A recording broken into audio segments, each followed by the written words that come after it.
How's that travel ban going? Good luck if you want to find out, because I'm telling you, the Democrats and the press, whose hair was on fire and they were going crazy, and Trump's a fascist, he's Hitler, Nazism, horrible, evil, all the stuff for months, they have gone dead silent. I'm telling you, not a peep since it got passed. Now let me give you the history of this whole mess.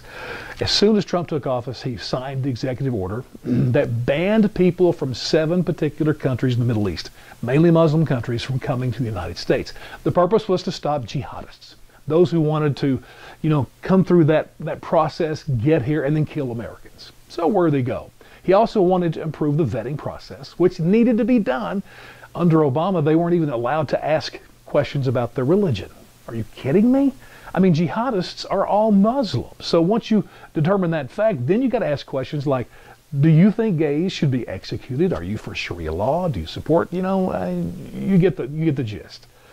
So anyway, this ban was completely by a lower federal court overruled. And so they came back to the White House, they rewrote it.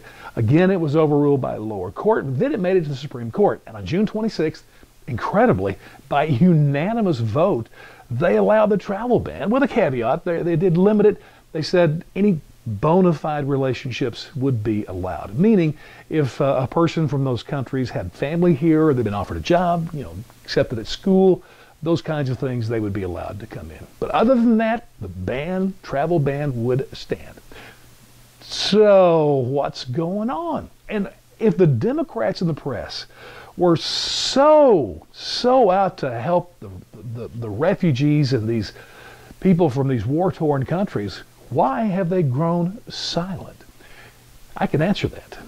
Because they don't really care a damn about the refugees. It's all about optics. It's making them feel good about themselves.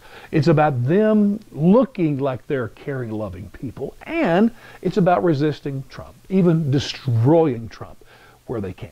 So all of that was overruled by the Supreme Court, and they're moving on to something else.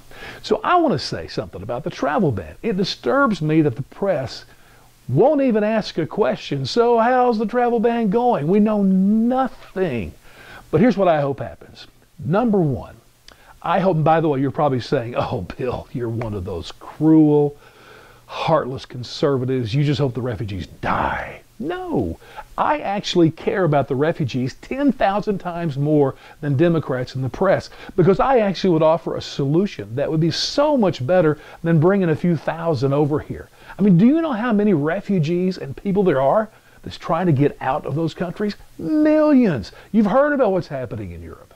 But the answer is not to pay tons of money to fly them or to boat them or however you get them here, and then to pay for their rent and their food and their whole living expenses. And for the most part, they don't even want to be here.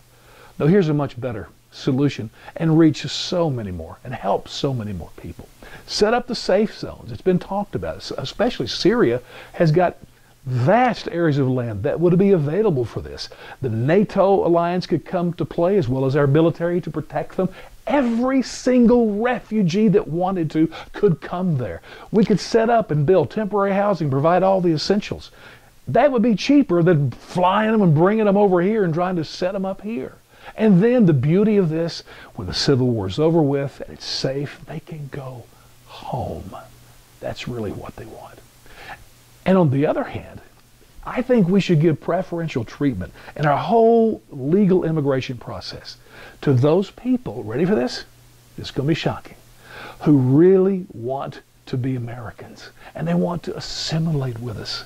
And do you know there are millions of people throughout the world who have gone through the legal process, done it the right way, and they're on waiting lists to get a permanent visa. I would much rather give them a visa than people who don't even want to be here. They're just running from the danger and the wars and the terrible stuff that is going on in their countries. People who want to be one of us. That's who I would give preferential treatment for. Do you realize there's over 3 million Mexicans who's applied legally in the right way for visas? They should be first. That's all I'm saying.